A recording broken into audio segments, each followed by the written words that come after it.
huling summer na ito na mararamdaman mo ang init. Amen? The following summer ay talaga naman kahit summer, pagdadalhin ko kayo ng jacket. Amen? Sinong gusto nun? Amen. Sa biyaya ng Panginoon. God is so good. Our church po is always moving sa mga discipleship process natin. So, kung wala pa po kayong A-group, kung hindi po kayo nakakapag A-group, pwede po kayong lumapit sa ating pong mga A-group leaders, pwede po kayong lumapit sa ating pong mga assistant pastor para po ma-discuss, masabi ang mga anything na pwede maitulong para po kayo maging involved sa ating A-groupings. Amen po ba? Praise God. Okay, let's start. Anyway, ang ating pong worship service ay ini-start na po natin ng exactly 9 a.m. O, kaya sabi mo sa'yo nasa kaliwat kanan, huwag kang dadating ng late. Nag-i-start na po tayo exactly 9. Okay. So, ang breakfast natin ngayon or ang salitang ipapakain sa atin ng Panginoon ngayong oras na ito ay karne. O, sino ho dito ang gusto mag-samgyup? Praise God. Yan ang mga karne, yung mga bulalo, yan ang mga ano. Sa Bible, meron dalawang description ho kasi yan sa Bible. Una, papainumin mo ng gatas. Ang ibig sabihin, ito yung mga teaching na it easy to absorb. At pag yan daw ay matagal-tagal na, sabi ni Apostle Paul, pakainin mo ng karne. Ang ibig sabihin nun, ito na yung yung talagang pang mga matatagal na, pang mga 3 araw na nginunguyapa, yung mas malalim. Praise God. We are now in the series of very essential teaching. Ito po dapat ay bawat Kristiyano ay alam ito. We call it pa nga ito, basic teaching pa nga rin ito eh. So, for this month, we will talk about end times. Amen, huling panahon. So, that is our series, Remain Victorious in the End Times. So, ang mga susunod na topic po natin, mula ngayon hanggang sa mga susunod na linggo, ang pag-uusapan po natin ay huling panahon. Ano ba ang dapat nating malaman at ano nga ba ang mangyayari sa huling panahon? Pastor, hindi ako familiar dyan sa tinatawag mong end times. Yang gay gunaw na gaya ng mundo. Yang gay kaguluhan na gayang malala. Okay. Ang i-discuss ko sa inyo, kayo ay mag-take note para inyong malaman. Para hindi nyo lang alam na bakit kaya ganyan nangyayari sa mundo. At least you are familiar. Okay. Merong mga major events sa Bible na mangyayari during end times. There are major events na mangyayari. Letter A, we called it rapture. Sabi mo sa'yo nasa kaliwat kanan, rapture. 1 Thessalonica chapter 4 verse 16 to 17. Sa araw na iyon ay maririnig ang tinig ng arkanghel at ang tunog ng trumpeta ng Diyos. At ang Panginoon mismo ay bababa mula sa langit na sumisigaw. At ang mga namatay na sumasampalataya kay Kristo ay bubuhayin muna. Verse 17, pagkatapos tayo namang mga buhay pa at natitira ay titipuni sa lapaap kasama ng mga binuhay upang salubungin ng Panginoon sa impapawid. Sa gayon, makakapiling natin siya magpakailanman. Ang rapture po, ito po ay event kung saan tayong mga believers, hindi po ito panglahatan ha. Para lang po ito sa mga believers. Ang sabi ng Bible, it's the blink of an eye. Ibig sabihin, sa isang kisap mata, boom! Una, lahat muna ng mga namatay, ibig sabihin, ang kailang kaluluwa ay nandun na sa langit, pero yung kailang physical body, yung katawang lupa, yung alikabok, yung yun muna ang sa kailang libingan, and then sunod, tayo, mawawala, kasama po ang physical body, parang bigla tayong mawawala, in a blink of an eye, tayo po'y nasa alapaap, tatagpuin tayo doon ng Panginoon. Amen. That is what we call the rapture. Yun po, meron pa tayong picture dyan. Pwede ba ipakita? Yung picture? Walang picture? Okay. Okay. Ang rapture ay kung saan ito po ay pagtatagpo sa alapaap. Okay? So, tayong mga Kristiyano, that is our ultimate goal. Alin? Ang makasama tayo sa rapture. Bakit? Dahil hindi ito parusa ng Panginoon. Pag sinabing rapture, ito ay pagliligtas sa atin ng Panginoon. Sa Bible, ang sabi dito, meron po talagang hindi na maaabutan ng kamatayan dito sa lupa. Pwede nga ngayon, nagsa-Sunday service tayo, biglang in a blink of an eye, boom. Pagmulat mo, nasa langit na, sa alapaap ka na, kaharap mo na ang Panginoong Hesus, kasama na ang ibang mga believers sa buong mundo. At tayo po mga Kristiyano, itong ating pinaka-hope dapat. Bakit? Kasi pag nakasama ka sa rapture, ito na ang fulfillment ng lahat ng promise ni Lord. Andyan na ang langit, makakasama mo na ang Panginoon. Kaya ang tawag po sa rapture, ito'y tinatawag na blessed hope. Titus chapter 2 verse 13, while we wait for the blessed hope, the appearing of the glory of our great God and Savior, Jesus Christ. So, ang rapturing ay hindi ho ito parusa ng Panginoon. Ang rapturing ay hindi nakakatakot. Ang rapturing, yan ang ating blessed hope. Ibig sabihin, yan ang ating iniintay. Na alin? Na makasama na natin ang Panginoong Hesus. Sabi mo sa iyo, nasa kaliwat kanan, kailangan kasama ka sa rapture. Ang rapture ay nakakatakot para sa mga taong alam ang rapture, pero hindi naniwala sa rapture. Ano ibig sabihin? Kasi in a blink of an eye, mawawala ang mga believers, boom! Ang mga tao magkakagulo. Bakit? Nawala ang mga tao, nawala ang mga believers. Ngayon, ang matatakot lang dyan, yung alam, tunay palang rapture. May nag-share sa akin yan na dapat tanggapin ko ang Panginoong Hesus bilang aking hari tagapagligtas. Hindi ako naniwala. Kaya in a blink of an eye, boom! Yung mga nag-iintay sa Panginoong Hesus, yung mga yan ay punong-puno ng kagalakan. Pero yung alam, pero hindi sineryoso ang rapture, sila makakaramdam ng fear. Now, Pastor, kailan ang rapture? Well, ang rapture po ay walang exact time.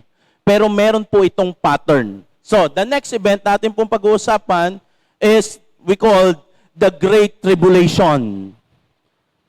So, ito naman po ang matinding suffering ng mundo. So, ang rapture, imimit tayo ni Jesus sa langit. Then, meron pa pong isang big event na mangyayari, the Great Tribulation. Ang ibig sabihin po nito, dito nalalabas ang mga Antichrist, dito nalalabas ang mga false Messiah, dito nalalabas na sila daw ang mga Savior, sila daw ang tagapagligtas. And then, the next following years, dyan napapasok ang matinding kahirapan. Ano ibig sabihin? Pipilitin na ang mga taong magpatatak ng mga 666. Are you familiar with that? Pipilitin na ang mga taong maniwala, sambahin si Satan. Kaya maglalagay na po ang mga yan dito ng mga chips dito, may mga microchips, everything. At lahat ay doon na nakalagay. Hindi ka na pwedeng bumili ng pagkain without that. So ang mga tao ay mapepersa na isuot iyon or ilagay iyon. Kaya nga sabi, that's a great tribulation, matinding kaguluhan yan. Pag hindi ka sumunod, ay di ikaw ay kawawa. Now, ito naman ang isa sa pinakamalaking event na iniintay natin. Letter C. That is what we call the second coming. Ito na po ang pagbaba ng Panginoong Hesus. Ibig sabihin, kung ang rapture, ang Panginoong Hesus ay hanggang alapaap lang, imimit niya ang mga believers. Sa second coming, ang Panginoong Hesus ay bababa. Makikita ng lahat ng tao, believers man o hindi, makikita nila ang Panginoong Hesus, bababa yan, King of Kings, Lord of Lords, kasama ang mga legions, kasama ang hukbo ng langit. Ibig sabihin, doon na magkakaroon ng battle saan? Sa Armageddon, doon na papasok ang 1,000 years, then papasok ang final judgment, and then new heaven and earth, eternity. Now, ayoko naman ho kayo ma-over-information. Pastor, ano na yung mga pinagsasabi mo? Ayoko naman kayo binibigyan ko lang po kayo ng overview. May papakita mo na yung timeline? Okay. So, this is the timeline of the end times. Wow, para tayo nasa seminar. Welcome po sa ating series. Para makuha po ang full access, huwag kayong a-absent sa mga following Sundays. Yan. So, una, that is what we call the present age. Yan na po yan, yung sinasabi natin na panahon pa yan ni Jesus. Church age na, ito na. And then, meron tayong tinatawag na rapture of the church. Yung rapture, pwede siyang mangyari before the tribulation, during the tribulation, and post-tribulation. Ibig sabihin, pwedeng magkaroon na ng rapture nang hindi pa dumaranas sa mundo ng kapighatian. Bakit? Kukunin na ng Diyos ang mga believers. Sabi naman ng mga Bible scholar, pwedeng mangyari ang rapture during. Ibig sabihin, habang pinapahirapan ng lahat ng tao, nandun ang rapturing, nandun ang pagliligtas ng Diyos. Or pwedeng mangyari post. After ng matinding paghihirap, yun yung sinasabing ang manatiling tapat hanggang wakas, siya ang maliligtas. But this is the pattern. Laging merong mangyayaring rapturing, merong mangyayaring tribulation. Ibig sabihin, dyan na ang paglabas ng mga antichrist and everything. And then, ito pong ating iniintay na isa, the return of Christ. That is what we call the second coming. Yung pong the millennial reign of Christ, eternal state, final judgment, saka po na natin yan i-discuss para hindi kayo ma-over sa information. Amen? We will just talk about rapturing, tribulation, and the return of Christ. Bakit? Kasi ito ang mahalaga sa ating present age. Kasi baka hindi na natin maabutan yung mga following na yan. Tayo dyan ay mga kasama na ng Panginoon. Hindi na tayo under testing. Amen? Now, ang rapture ay walang exact date. Kagaya ng sabi ko sa kanya, pwedeng bago, during, and post. Pero, ito ang matindi dyan. Ang Diyos ay walang sinabing eksaktong oras, panahon, araw kung kailan ang kanyang muling pagbabalik. Ang meron lamang tayo ay ano? Senyales. Sabi mo sa iyo nasa kaliwat kanan, sign. Ibig sabihin, mga senyales bago dumating ang Panginoong Hesus. So, ibig sabihin, kung ang Panginoong Hesus ay dadating, kung malapit nang dumating ang Panginoong Hesus, mas malapit lagi ang rapture. Are you getting the point? Mas malapit lagi ang tribulation. Okay, ano ba ang mga senyales na sinabi ng Panginoon? Mateo chapter 24 verse 3 to 14. Habang si Jesus ay nakaupo sa bundok ng mga olibo, palihim siyang tinanong ng kanyang alagad, kailan po ba mangyayari ang sinasabi ninyo? Ano po ang magiging palatandaan ng inyong muling pagparito, that is the second coming, at ng katapusan ng mundo, that is what we call end times? Sumagot si Jesus, mag-ingat kayo upang hindi kayo maligaw ni numan. Verse 5, maraming paparito sa pangalan ko at magpapanggap na sila ang Kristo at marami silang maliligaw.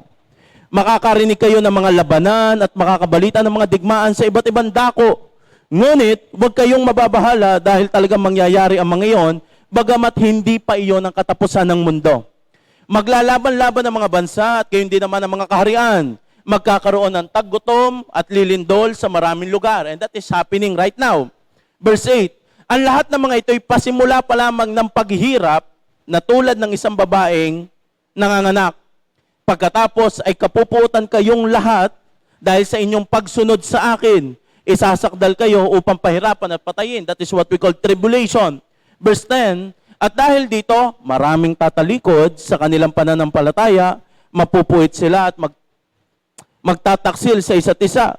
Marami ang magpapanggap na propeta at ililigaw ang mga tao, lalaganap ang kasamaan, kaya't manlalamig ang pag-ibig ng marami.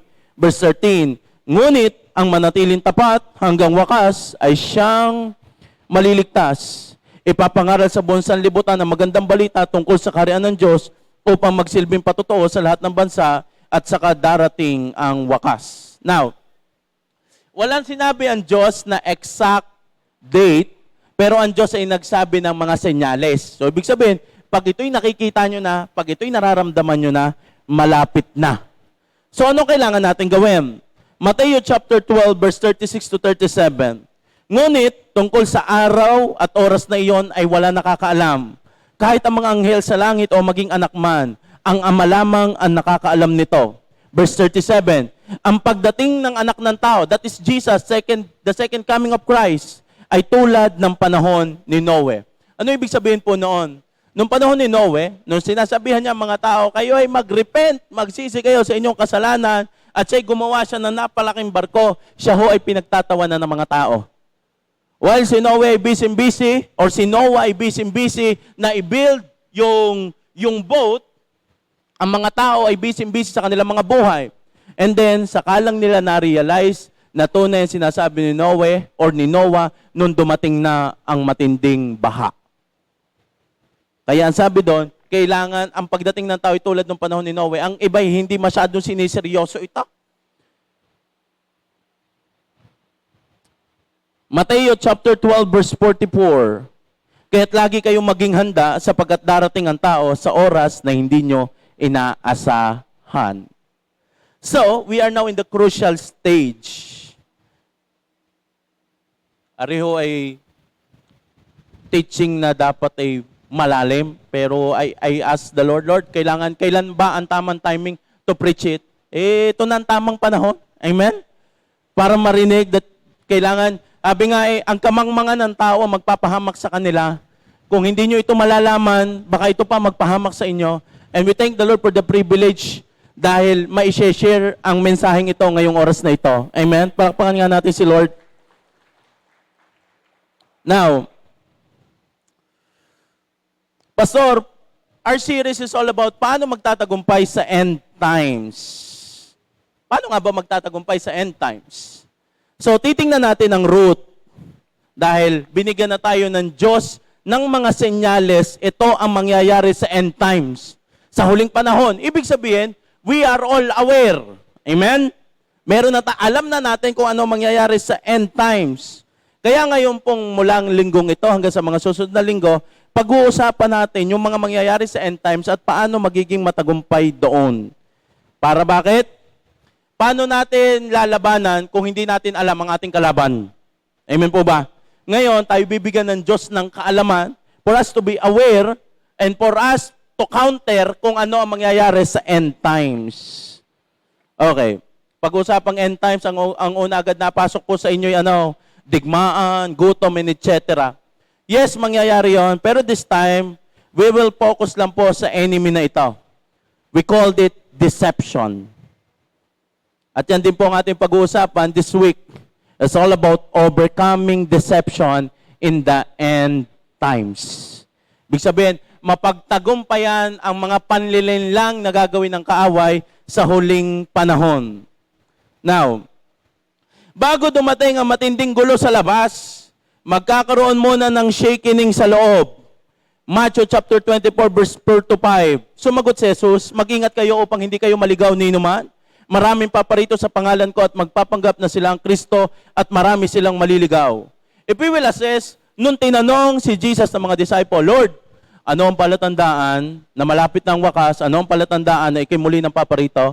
Hindi agad sinabi ni Jesus, may digmaan. Hindi agad sinabi ni Jesus na maraming gutom. Hindi agad sinabi ni Jesus ang lindol. Ang una agad sinabi ni Jesus ay mag-ingat kayo para hindi kayo maloko. Ibig sabihin, the first enemy during end times, the first enemy sa panahon natin ngayon, that is what we call deception. Ano ba ang ibig sabihin ng deception or deceive? In original Greek, ang sabi po dito, it's planao. It means to lead astray, to mislead, and to cause someone to wander away from truth. Ibig sabihin, ang trabaho po ng kaaway ay mang-deceive at manloko. Ibig sabihin, para daw iligaw ang tao, linlangin ang tao, dayain ang tao, ilayo sa pananampalataya. Iyan ang trabaho ng kaaway. Hindi ko na po naisulat dito, pero i-take note nyo po ang verse na ito. 2 Corinthians chapter 4 verse 4. 2 Corinthians chapter 4 verse 4. Satan, who is the God of this world, has blinded the mind of those who don't believe. They are unable to see the glorious gift of the good news. They don't understand the message about the glory of Jesus Christ, who is the exact likeness of God. Ibig sabihin, ang isa sa authority ni Satan, dahil siya po ang Diyos ng mundong ito, Diyos ng mga unbeliever, meron siyang tinatawag na kapangyarihan na spiritual blindness. That is what we call deception, panlilinlang. At yun ay ginagawa ni Satan para hindi makita ng mga tao ang kagandahan ng balita o ang kagandahan ng mabuting balita ng pagpunta ng Panginoong Hesus. Hindi nagbabago ang stand ng kaaway. Hindi siya always para sa distraction. Ang focus ni Satan ay deception. Why? Pag naligaw niya ang tao na mismo magpapahamak sa kanyang sarili. Kaya nung tinanong si Jesus, ang sagot agad ni Jesus very spiritual. Bago ang mga physical na mangyayari, bago ang mga pangyayaring makikita sa labas, may mga pangyayari, may lokohan muna, meron munang pangyayaring manggagaling sa loob. Bago ang nation versus nation, meron munang truth versus lies. Are you getting the point? Nakakahabol po kayo? Okay lang po. Bago muna mangyari ang digmaan ng bansa sa bansa, magkakaroon muna ng digmaan sa loob natin. Katotohanan versus kasinungalingan. Think about it. Kung si Satan is so focused sa digmaan, touch nyo na ang puso ng mga mga pinuno, magpasabog na ng mga nuclear bomb. Alam nyo ba, 8 nuclear bomb lang, wipe out na po ang Earth. Yun lang ang kailangan. At tayo po sa mundo, pag pinagsama-sama, we are more than, I think, 20 plus na nuclear bomb ang meron sa mundong ito. So, ibig sabihin, pag ang mga yun ay napaano lamang, ay sadyang wipe out. So, the point is this. Bakit? If Satan has the authority sa mga unbelievers, bakit hindi na lamang niya mag-focus sa destruction? Ito kasi yon. Pag minadali yan, pag ang isang tao namatay, na mayroong relationship sa Panginoon, diretso yan sa langit. Unahan ko na po kayo sa akin salita, medyo malalim po ako magsalita ngayon. Pag si Satan ay napatayin niya or gumamit na siya ng kanyang authority at sinabi niya, ay sige, ubusin na ang mga tao at inutusan niya na ang mga, nilaso niya na ang isip ng mga namumuno at nagwarla-warla na kayo dyan. Pag ang tao namatay na may relationship sa Panginoon, diretso na agad yan kay Lord. Amen? Amen. So, nagtagumpay ba si Satan? Hindi. Are you getting the point? Kahit palindulin niya ng palindulin niyan, hindi magtatagumpay si Satan. Bakit? Hindi naalis ang faith eh. Nandun ang faith. So, mapatay man yung tao, pero ang kaluluwa ay mapapunta sa Panginoong Hesus, tagumpay pa rin yun. Kaya Satan is not always a distraction. Ano kanyang ginagawa? Deception. Dahil kahit ang tao mabuhay ng matiwasay sa mundo, pero mailayo niya yan sa katotohanan, tagumpay si Satan dyan. Amen? Pero ang tao, kahit yung mabuhay ng kaguluhan, pero hindi yan mailigaw ni Satan, manatiling tapat yan hanggang wakas, tagumpay ang tao dyan. Pero kahit yung mabuhay ng matiwasay, uulitin ko, kahit yung mabuhay ng matiwasay, pero mailigaw yan ang kaaway, talo ang tao dyan. Are you getting the point? Kaya the first battle is always deception. Panlilin lang. Now, Matthew chapter 24 verse 24, sapagkat may lilitaw ng mga huwad na Kristo at mga huwad na propeta, magpapakita sila ng mga kamanghamanghang himala at kababalaghan upang iligaw, kung maaari, maging ang mga hinirang ng Diyos. Ano sinasabi? In the last days, nung si Lord ay nagsabi ng sign, ano po ang mga senyales sa kayo paparating na? Nung sinabi niya, magkakaroon ng digmaan, lindol, ang sabi ni Jesus, huwag kayong mangamba, sadyang mangyayari yun. Because sabihin, sabi ni Jesus, ay parang ganito, easy niya lang yun. Sa Matthew 24, yung word na deception, panlilin lang 4 times na sinabi. Nagigets nyo kung gaano kalalim ang salitang deception? Yung lindol, isang beses lang sinabi ng Diyos. Yung digmaan, hirap, isang beses lang yung sinabi ng Diyos. Sabi ng Panginoon, sadyang mangyayari. Pero yung deception, una niyang sinabi niya sa middle, sinabi niya sa pasunod, at hanggang huli, sinabi pa rin niya na huwag kayong magpapalinlang. Ibig sabihin, matindi talaga ang nagagawa ng deception. At tayo rin po mga tao ay target din niyan. Tayo po mga believers. Kaya sabi, maging mga hinirang ng Diyos. Kung kanina, we talk about truth versus lies, ngayon pong end times mas matindi. It's all about truth versus half-truth. Katotohanan at kalhating katotohanan. Bakit? Dahil marami na ngayong mga false teachers, marami na mga ideologies. In the last days, ang deception ay hindi na obvious lies.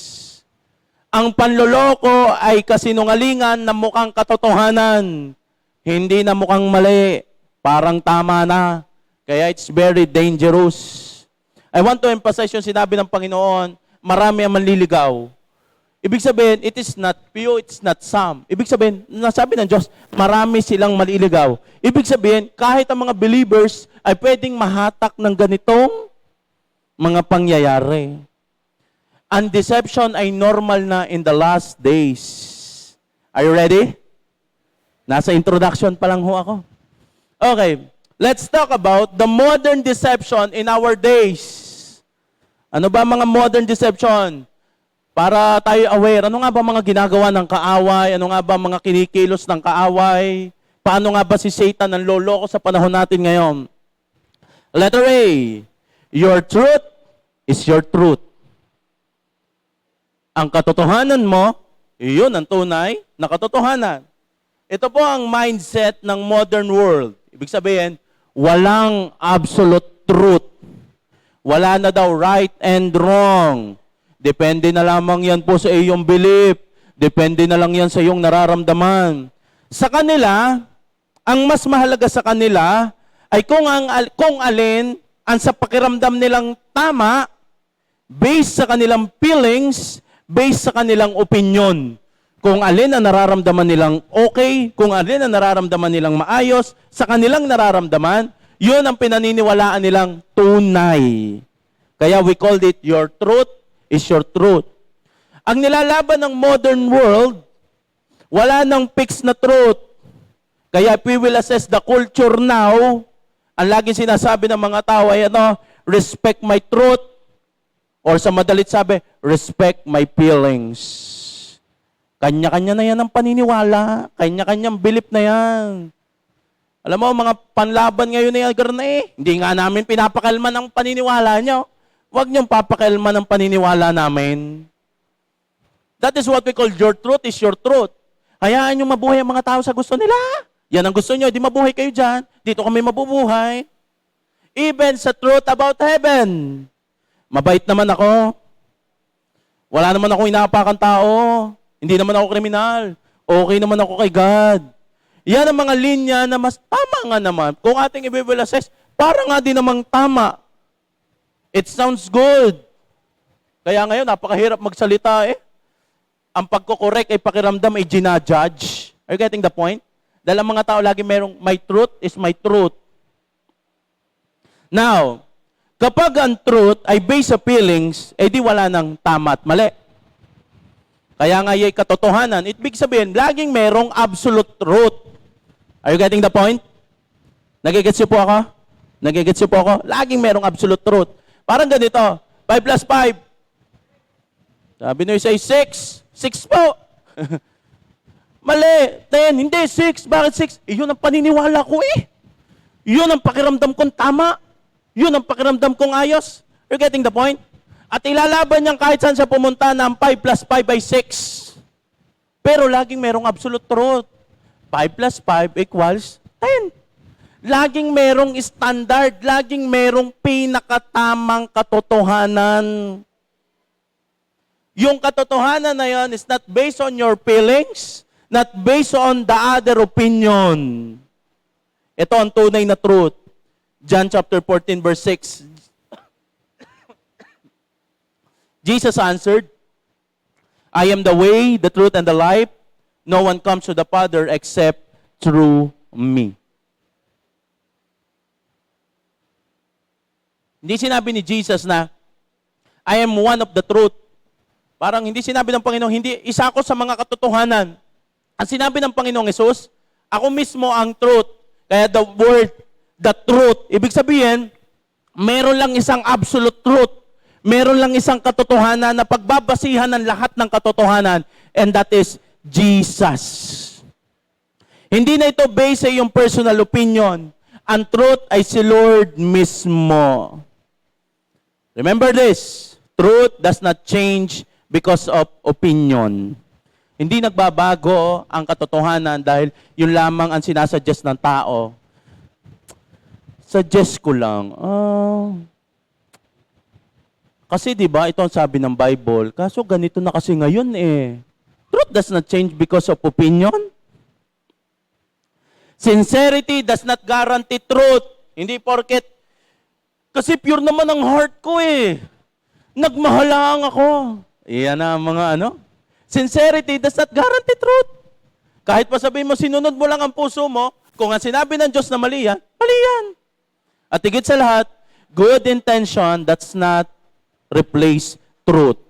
Parang ganito, pupunta ako sa langit dahil ako'y mabait. Ako'y tutulong sa mga tao. That is what we call good intention. Pero it does not replace truth. Ano ang pagpunta sa langit?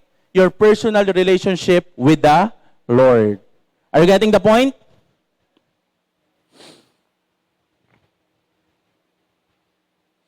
John chapter 8 verse 32, then you will know the truth and the truth will set you free. Pag ang salitang you will know the truth, ibig sabihin si Jesus yon. I am the way, the truth. Diyan ang sinabi, you will know the truth. Ibig sabihin, kapag nalaman mo, takilala mo ang Panginoong Hesus, yun ang tunay na magpapalaya sa iyo. Ito ang pinaglalaban ng world. The world truth is this, you are born that way. The Jesus truth is this, you must be born again. Pinanganak na akong ganito. Well, kaya nga sinabi ng Panginoon, you must be born again. That is what we call Jesus truth. Amen? Nandiyan pa po ba kayo? Alright. Letter B, grace without repentance. Ito ang mga common ng kaaway ngayong oras na ito, panahon, ang mga deception na ginagawa. Biyaya na walang pagsuko.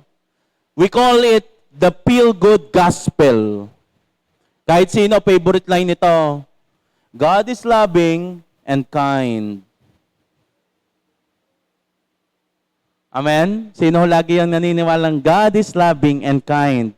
It's true. Tunay po iyon. That is what yun po'y katotohanan. Sinabi talaga ng Bible yon. God is loving, God is kind. It sounds good. Pero if we will assess, tunay ng papagmahal at mabait si Lord, walang mali sa teaching na yon. Ang mali ay kapag lagi na lamang encouragement, puro positive, at puro na lamang motivation. Nothing wrong with that. Pero kung wala ng topic about repentance, holiness and conviction, at sasabihin na lamang sa iyo that God is so loving, God is so kind, hindi ka pa impyerno, God is so loving, God is so kind, okay lang yan. Nagagamit ang salita, nagagamit ng mundo ang salitang ang Diyos ay mapagmahal para maka-access sa biyaya. Nagagamit ang salita na ang Diyos ay mapagmahal, na matindi ang biyaya ng Diyos. Yaay na, saka na ako aamin pag nahuli, saka na ako magbabago, di ko kailangan baguhin ang sarili ko, naiintindahan naman ako ni Lord, alam naman ni Lord ang puso ko, hindi ako perfect, nobody's perfect. Alam mo yon, na-abuse ang grace para ma-justify ang sin. That is what we call grace without repentance. The feel-good gospel. Ang gusto lamang marinig ay yung makakapagpamotivate sa kanya, ayaw marinig yung magtatama sa kanya. Saka na lang ho ako magre-repent, next week na lang, si Lord naman ay loving. Saka ko na lang ho gagawin, si Lord na may mapagmahal. Tandaan niyo po ito, mahal tayo ng Diyos kahit tayo makasalanan. Pero kasama sa pagtubo sa atin ng Panginoon, ang alin? Repentance, transformation, holiness. Yun ang tunay na gospel. In the last days, sa huling panahon, listen to this. Ang gusto lamang ng tao ay validation, not correction. Ang gusto lamang ay ma-validate that what they are doing, kung ano ang kanya nararamdaman, kung saan lang siya nasaktan, ay doon mo lang ako targetin. Pero kung saan ko gustong gawin, kahit mali, wag mo akong papakialaman. That is the sign of the last days. 2 Timothy chapter 4 verse 3.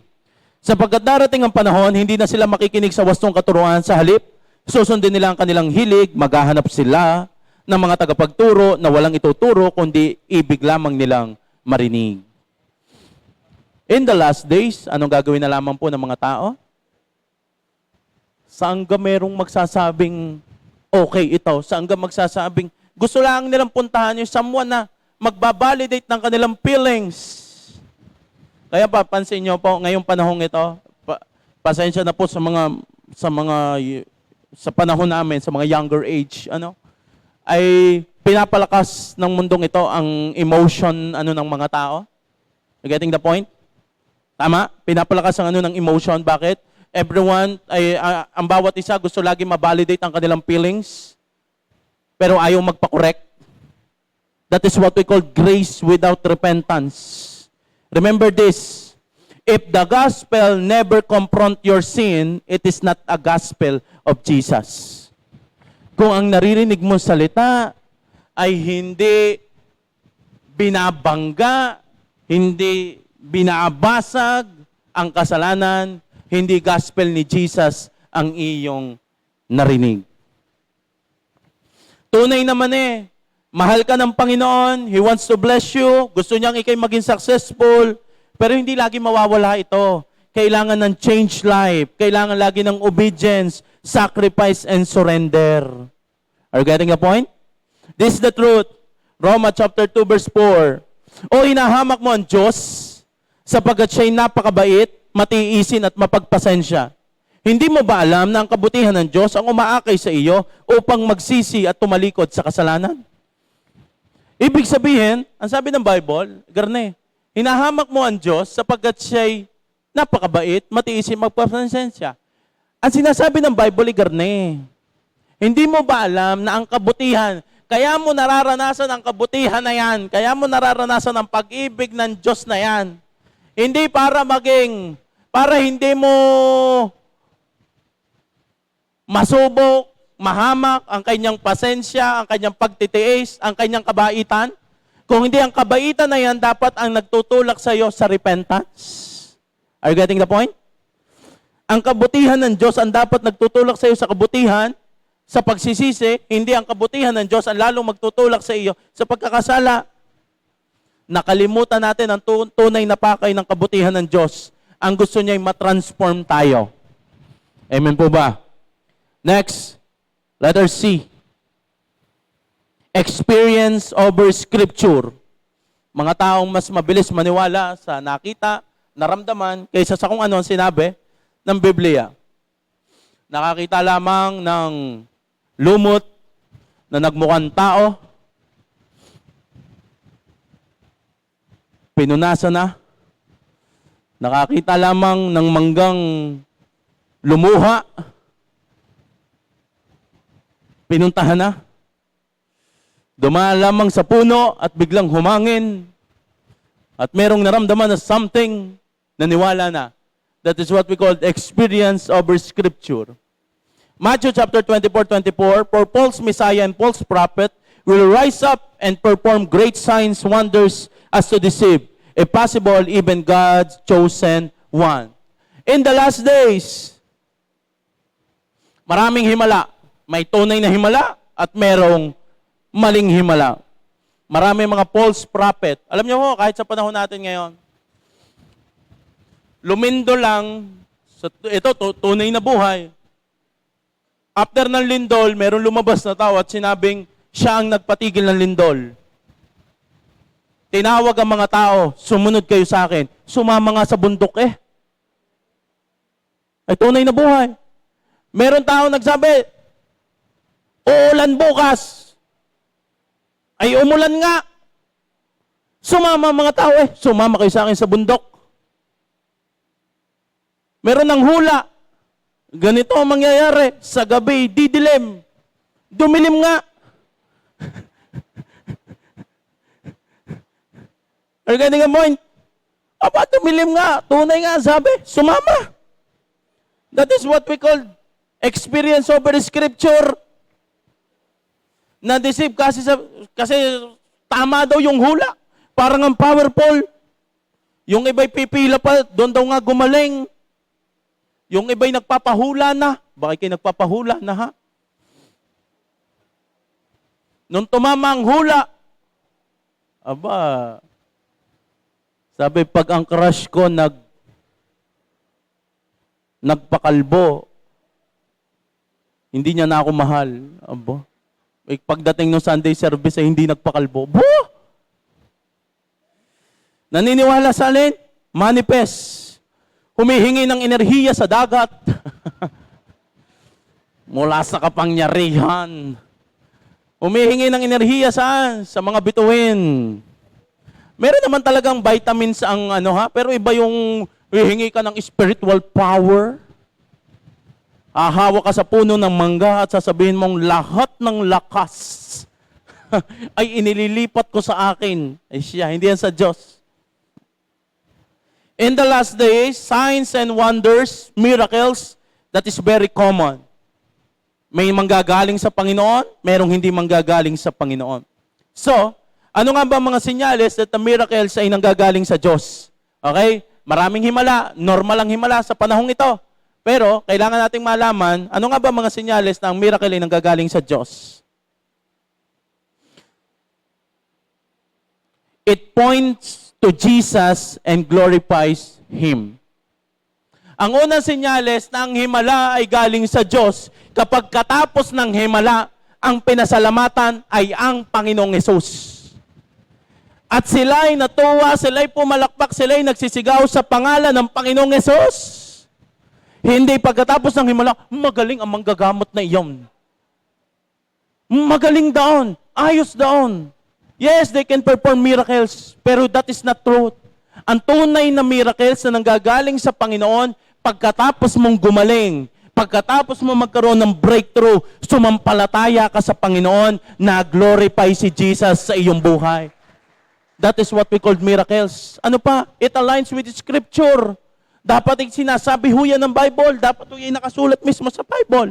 Ang Panginoong Hesus nagpalaya, ang Panginoong Hesus nagpagaling, ang Panginoong Hesus gumawa ng mga himala. Alin pa? It produces spiritual truth.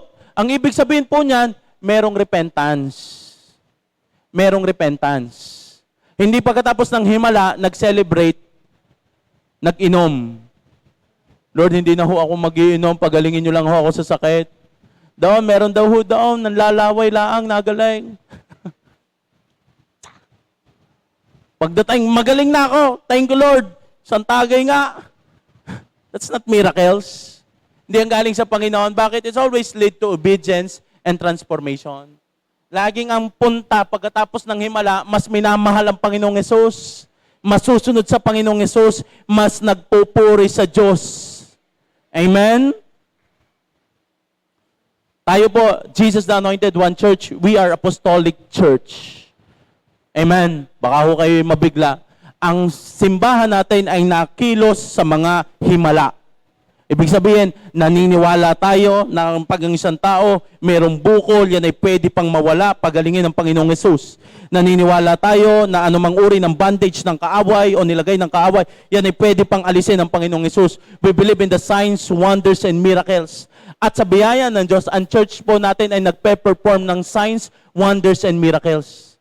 At sa biyaya ng Panginoon, nasusunod po natin yan. After ng himala, hindi ho si pastor magaling, hindi ho yung nag-pray sa inyo. It's always Jesus.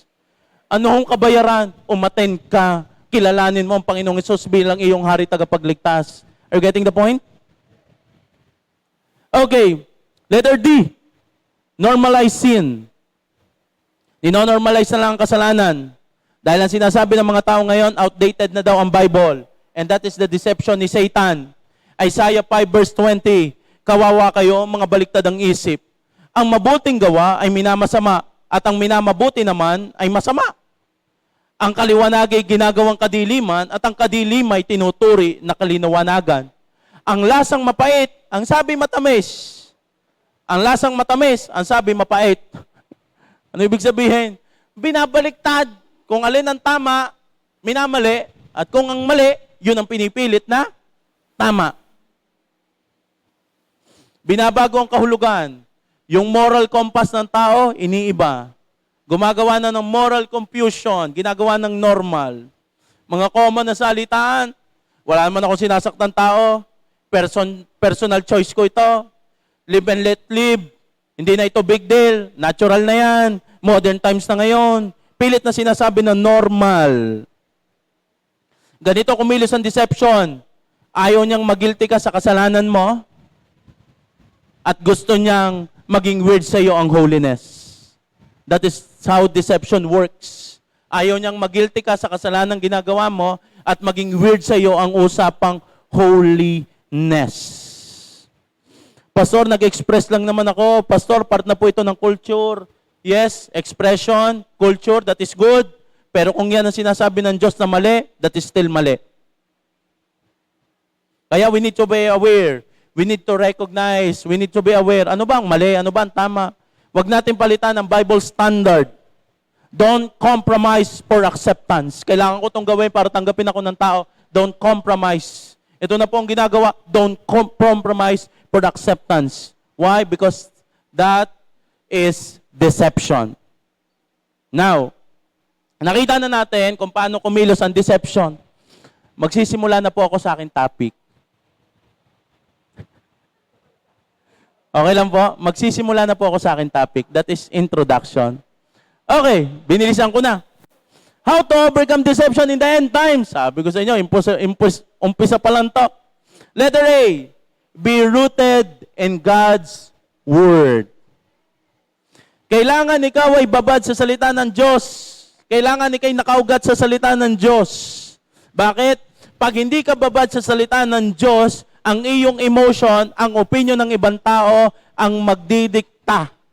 Social media hype, yan ang magdidikta kung ano ang gagawin mo bukas. Kaya kailangan ang word ni Lord ng iyong standard truth, yan dapat ay puno ka lagi na salita ng Diyos.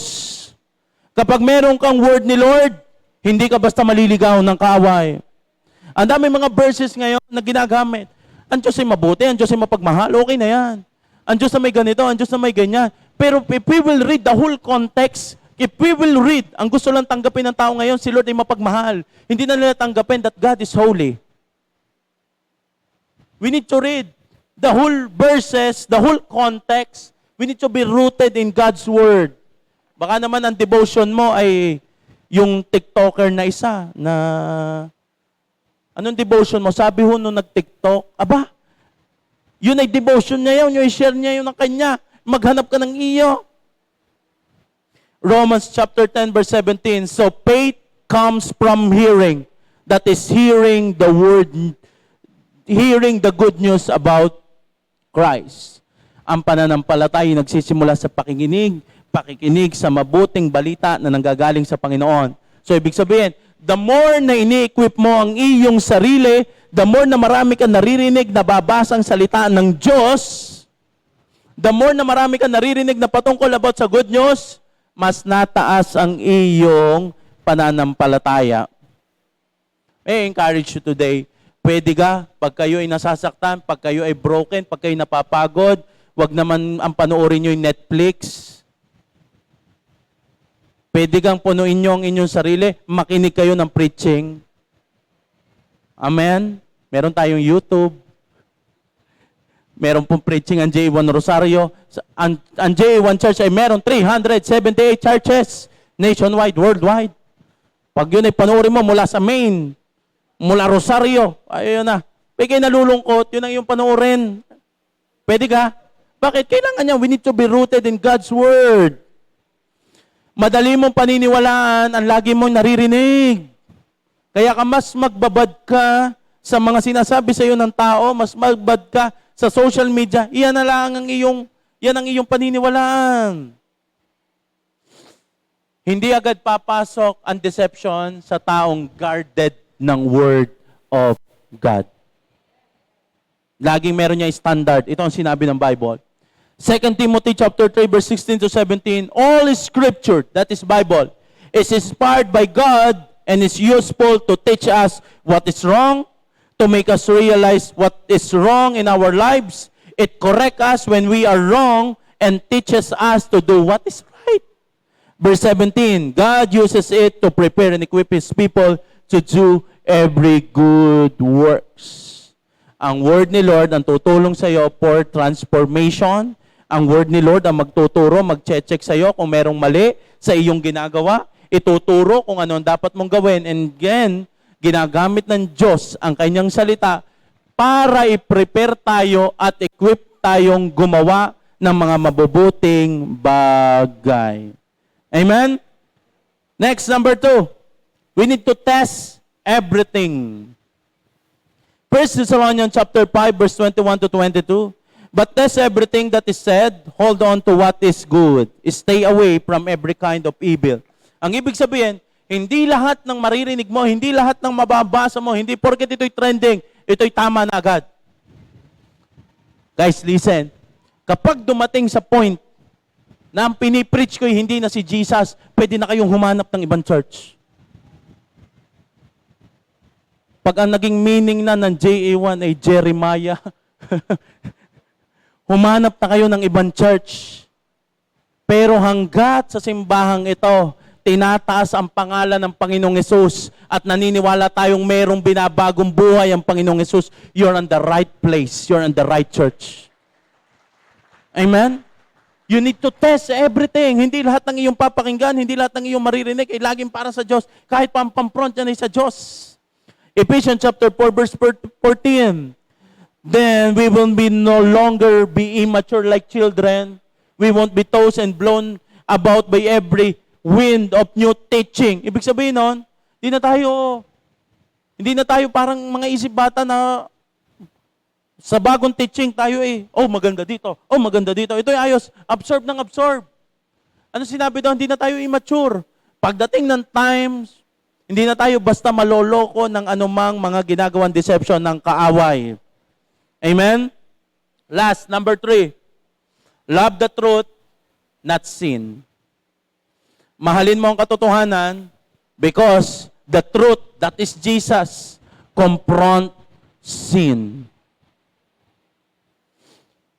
Ang deception, ang panloloko ng kaaway, or ang nalinlang ng kaaway, hindi ito intellectual issue. Ay, naloko ng kaaway, mahina mag-isip. Hindi yun ganon. Ang deception ng kaaway ay heart issue. Uulitin ko, it is not intellectual issue. Hindi dahil naloko ka ng kaaway, dahil mahina ka mag-isip, mahina mag-progress. Hindi ganon. Kaya ka naloko ng kaaway because of the heart issue. May problema sa puso. At ano ang problema ng puso? 2 Thessalonica chapter 2 verse 9 to 10. Paglitaw ng suwail, taglay niya ang kapangyarihan ni Satanas. Gagawa siya ng lahat ng uri ng papanlinlang ng mga himala at kababalaghan. Verse 10. Gagamit siya ng lahat ng uri ng pandaraya sa mga mapapahamak dahil ayaw nilang mahalin ang katotohanan na makakapagligtas sana sa kanila. I really like that verse. Gagamitin siya, yun daw, suwail na may kapangyarihan ni Satan, gagamitin siya ng lahat ng uri ng pandaraya sa mga mapapahamak. Sino mapapahamak? Yung mga taong ayaw mahalin ang katotohanan na dapat sana magliligtas sa kanila. Ibig sabihin, yung truth ang magliligtas sa atin. Pero dahil ayaw nating mahalin yung katotohanan na binibigay ng Panginoong Hesus, yun ang magpapahamak sa tao. Your love for truth determines your resistance to deception. Ang pagmamahal mo sa katotohanan na sinasabi ng Panginoon, yun ang magdedetermine kung paano mo mapapaglabanan ang anumang panloloko na ginagawa sa iyo ng kaaway. May I call the keyboardist?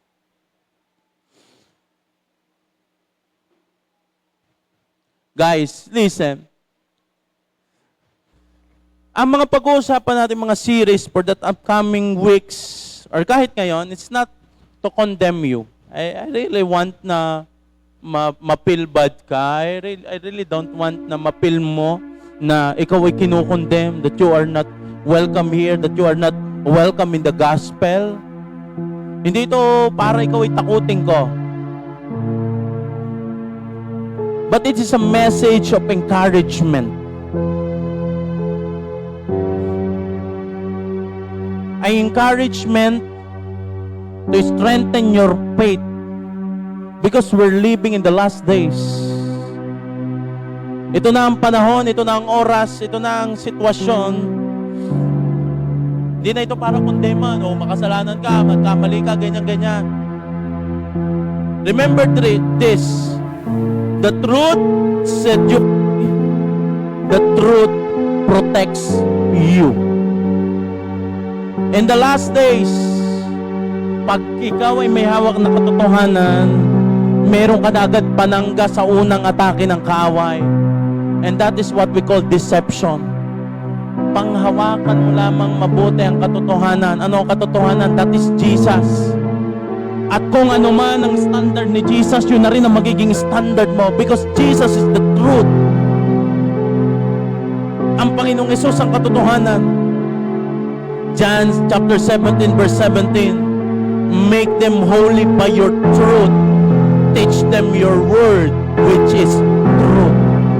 That is the prayer of Jesus kay Father God. That is a prayer ni Jesus kay Father God para sa kanyang mga disciple. Alam mo pinagpe-pray niya ni Jesus? Lord, huwag silang mapahamak ha. Lord, pagpunta ko diyan sa langit, lahat ng binigay mo sa akin ay huwag mapapahamak, huwag silang madidisip. Ang ganda ng prayer ni Jesus sa kanyang mga disciple para sa atin. Make them holy by your truth, or sanctify them by your truth. Teach them your word, which is truth. Ibig sabihin, ang unang panlaban natin in the end times ay yung alam natin ang katotohanan, at ang naglilinis sa atin ay katotohanan. Ano ang katotohanan? Si Jesus Christ. At ano magiging standard natin ang katotohanan? Whatever our decision na gagawin in the following days, that is the truth of Jesus.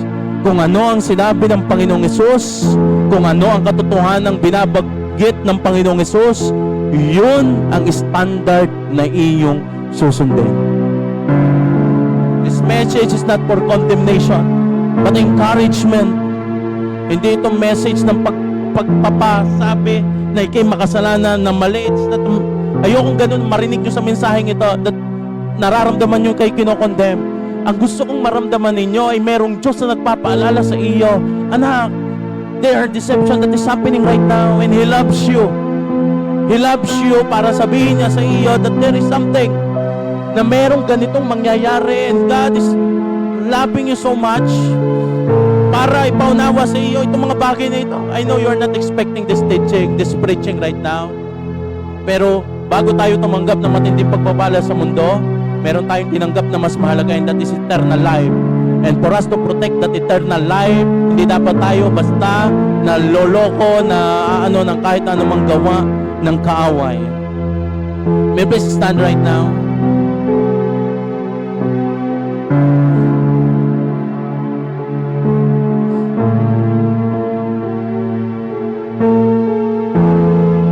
Oh Heavenly Father, we worship you, O God.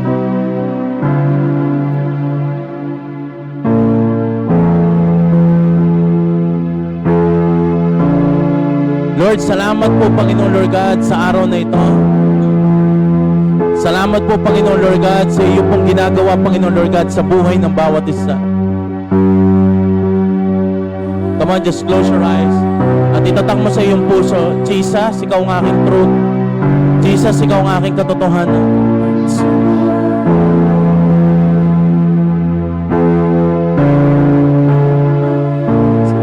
Come on, just close your eyes. At ilagay mo lamang sa iyong isip, ilagay mo lamang sa iyong puso ngayong oras na ito, Jesus, you're my truth. Lord, ikaw po ang aking katotohanan.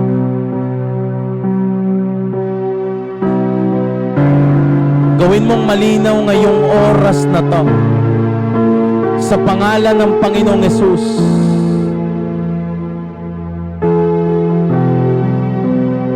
For the last time,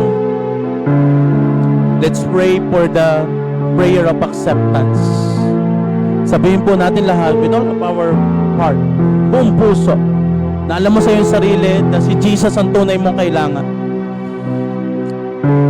Gagawin ko lang po ang prayer na ito, pero it's not a ritual prayer. I will give you the objective of this prayer. Gusto ko ikaw mismo personally ang mag-commit kay Lord. The prayer of acceptance ay kikilos na sa ganito. Una, pasasalamatan mo ang Panginoong Hesus. Pangalawa, hihingi ka ng tawad sa lahat ng iyong mga kasalanan. Pangatlo, patatawarin mo ang lahat ng mga tao na nagkasala sa iyo. That is biblical. Patawarin mo ang iyong kapwa para patawarin ka ng Diyos Ama. Pang-apat, tatanggapin mo ang Panginoong Hesus. I-declare mo, Panginoong Hesus, tinatanggap kita bilang aking hari tagapagligtas. Pumasok ka sa buhay ko. Baguhin mo ang buhay ko. Panginoong Hesus, sumasampalataya ako sa iyo. Now, close your eyes and I want you to pray. And I want you to pray. Telling God, asking God for forgiveness. Telling God, declaring that Jesus is your Lord. Jesus is your Savior. Jesus is your King.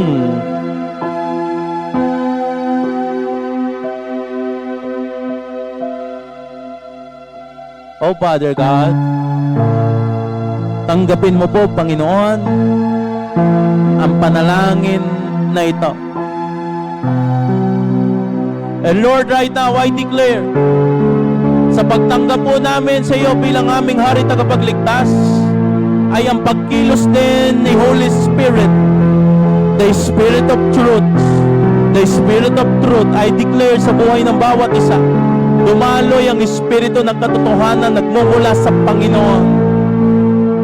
And Lord, just like the prayer ni Jesus, walang mapapahamak sa kanila. Walang mapapahamak sa kanila. I declare, magiging victorious ka sa anumang gawa na panloloko, panlilinlang, pagliligaw na ginagawa ng kaaway. I declare and I rebuke lahat ng mga spiritual blindness.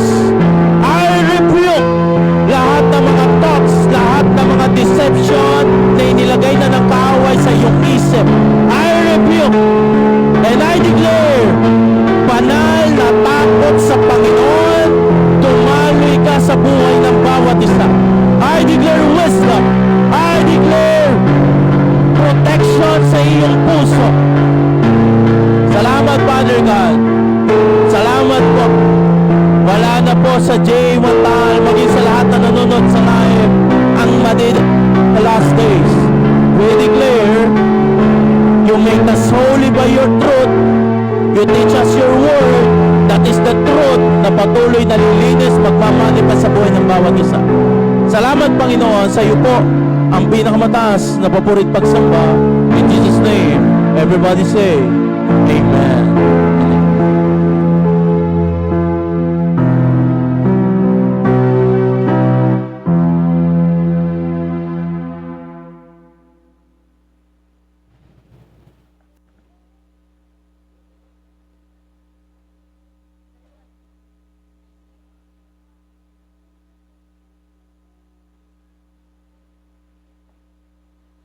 Praise God!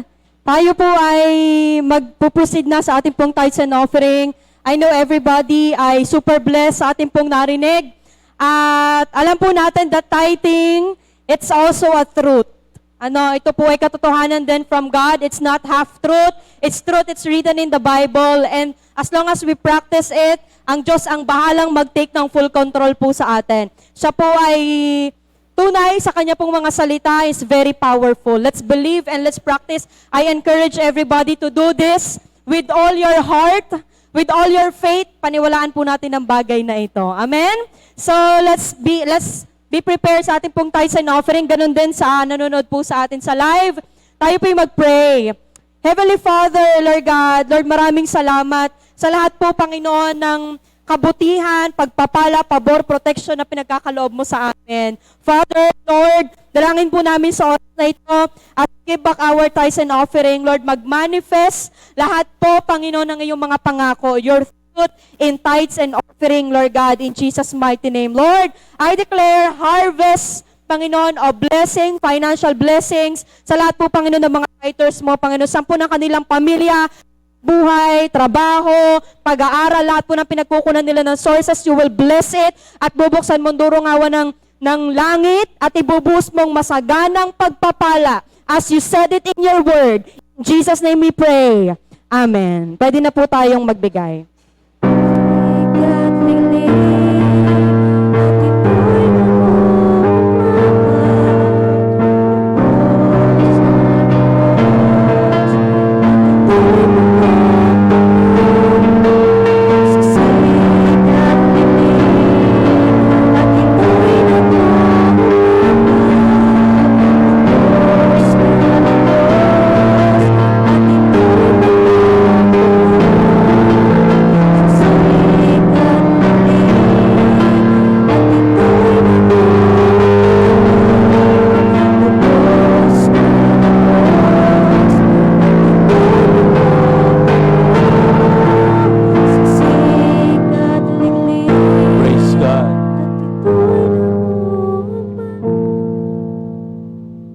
Sige po, atin pong ipag-pray ang ating mga tithes and offering. O Heavenly Father, salamat po Panginoon sa araw na ito na kami po ay nakapagbalik ng para sa iyo.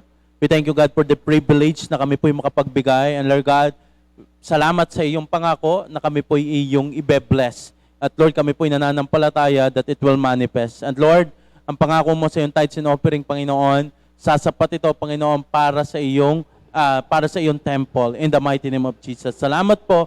We worship you in Jesus' name. Amen. Pag-pray po natin ang mga bread and juice. Panginoon, sa pag-partake po namin ng bread and juice na ito, mag-manifest ang totoong essence nito. In Jesus' name, amen.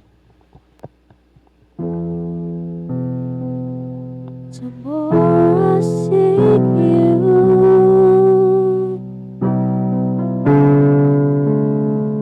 the more I found you, the more I found you,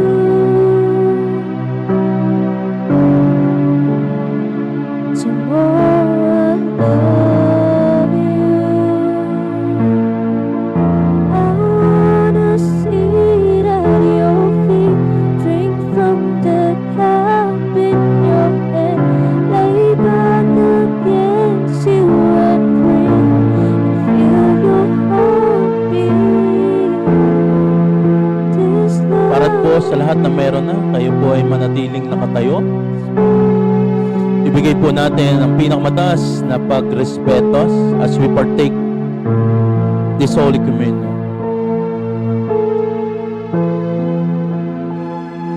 Sapagkat tuwing kakain kayo ng tinapay na ito at iinom sa kopang ito, pinapahayag ninyo ang kamatayan ng Panginoon hanggang sa kanyang muling pagparito.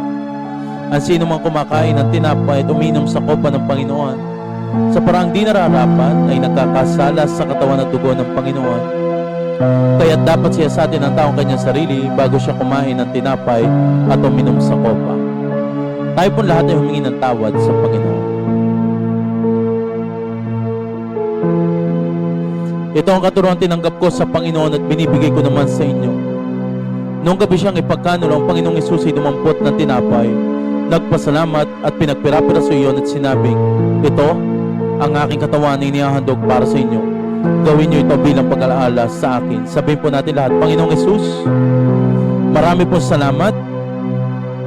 Ako po'y magaling na sa lahat ng aking sakit at karamdaman. In Jesus' name, Amen.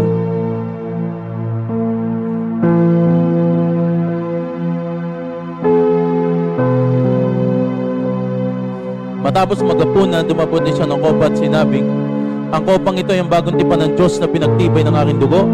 Tuwing iinumin nyo ito, gawin nyo ito bilang pag-alaala sa akin. Sabihin po natin lahat, Panginoong Hesus, marami po salamat. Ako po'y malinis na sa lahat ng aking karumihan. Mahal na mahal kita. Paglilingkuran kita habang ako'y nabubuhay. In Jesus' name, Amen.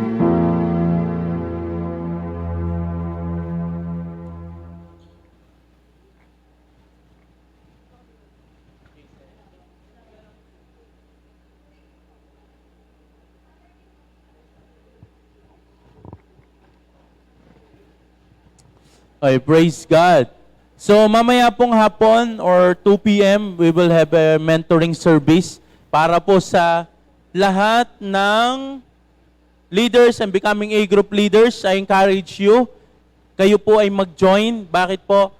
This following weeks, ang ating pong A group as may gagawin po natin mas organized, mas masaya, mas buhay at mas nagmumultiply. Amen? Sino po excited? And gusto ko po maging parte po kayo ng gagawin nating napakatinding transition para sa ating A-group.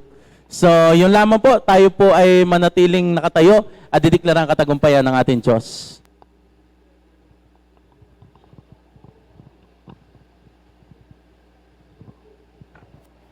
Amen po. Sino pong pinagpala sa tinuro sa atin ni Lord? Amen. Sino pong naniniwala na napakabuti talagang Diyos ng ating Diyos? Na kahit anong panahon, anumang pagkakataon, o kahit ano pang sitwasyon, siya ay napakabuti sa ating mga buhay. Amen. At sino pong excited na po ulit na purihin ang ating Diyos? Amen. Let us shout, Hallelujah! our God. Come on, let's clap your hands.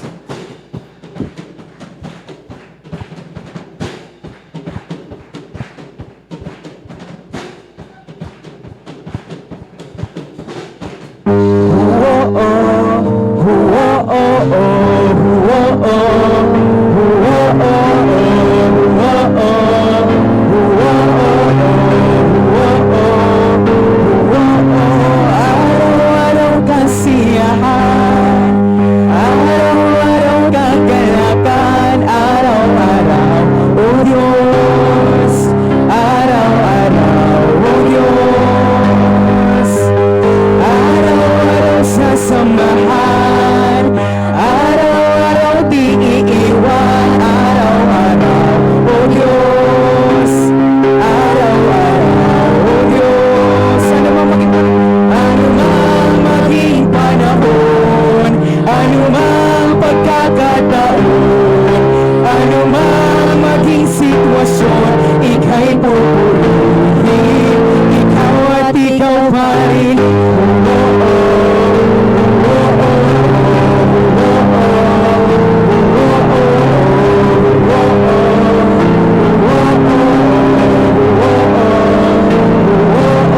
Araw-araw kasiyahan, araw-araw kagalakan, araw-araw, O Diyos, araw-araw, O Diyos, araw-araw sasamahan, araw-araw di iiwan, araw-araw, O Diyos, araw-araw, O Diyos, ano mang maging panahon, ano mang pagkakataon, ano mang maging sitwasyon, ika'y pupurihin, ikaw at ikaw pa rin.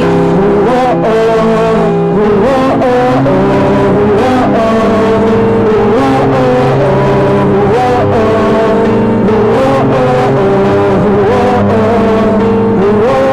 wala kang katulad, lalala kang katulad.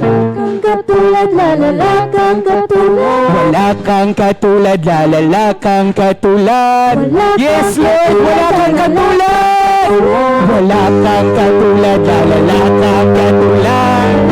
Maliwanag lahat na walang katulad ang ating Diyos. Wala kang katulad, wala kang katulad, lalala kang katulad. Wala kang katulad, lalala kang katulad. Wala kang katulad, lalala kang Ano mang maging panahon, ano mang pagkakataon, ano mang maging sitwasyon, ika'y pupurihin. Ano mang pagkakataon, ano mang pagkakataon, ano mang maging sitwasyon, ika'y pupurihin. Ano mang maging panahon, ano mang pagkakataon, ano mang maging sitwasyon, ika'y pupurihin, ikaw at ikaw pa rin. Oh, oh, oh, oh,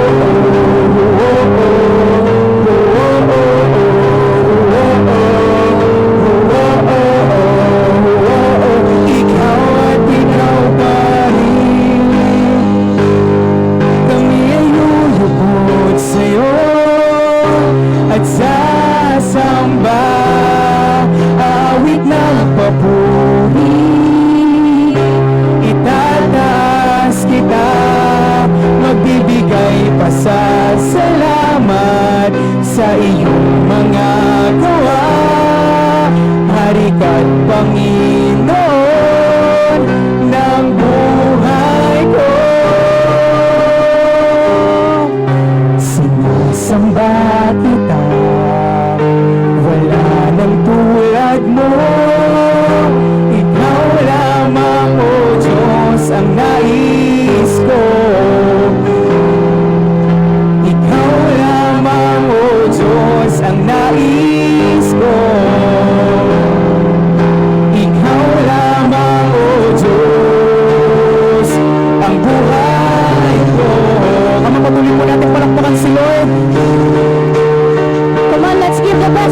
Jesus. Come on, hallelujah, Jesus Christ.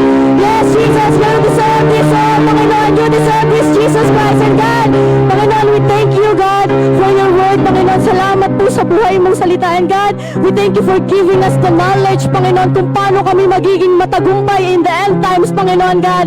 Salamat po, Panginoon, God, sa pagtuturo mo sa amin. And God, help us, Panginoon, God, in Jesus' mighty name, to not be deceived, Panginoon, sa lahat ng aming gagawin sa aming buhay, Panginoon. And God, Panginoon, thank you. Panginoon, salamat po sa pag-remind. Salamat po, Panginoon, at pinaalala mo ulit sa amin, Panginoon, na ang pagpili sa iyo, Panginoon, ang kaligtasan ng bawat isa, God. In Jesus' name, and God, thank you, God. Thank you, God, in Jesus' name, and God, sa nagamit mong salita, Panginoon, God, sa ginamit mong tao, Panginoon, God, sa to your vessel, Panginoon, kay Reverend Jeremiah Marasigan, Panginoon, continue to bless him, to anoint him, Panginoon, God, in Jesus' mighty name, lagi mo siyang itago sa iyong likuran, Panginoon, at gamitin mo siya, Panginoon, sa libo-libo pang tao, Panginoon, upang maligtas, Panginoon, at maisama mo to your second coming, God. Thank you, Jesus Christ. Thank you, Abba Father, in Jesus' name, God. Protect us, Panginoon, sa aming uuwian, lalakaran at sasakyan, Panginoon, sa aming pansamantalang tahanan, God. Salamat po sa pag-protect, Panginoon. In Jesus' name we pray. Amen. Sige po, atin po itaas ang ating mga kamay at iniiwan ko sa buhay ng bawat isang walang hanggang pag-ibig, kapayapaan nagmumula kay Yahweh, pagpapala at pabor nagmumula sa Panginoong Kristo, pagsama, pag-lead, pag-guide ni Holy Spirit, sumatin ngayong bukas at magpakailanman at lahat ng anak ng Diyos na magtatagumpay sa end times sa ating magsabi ng Amen and Amen.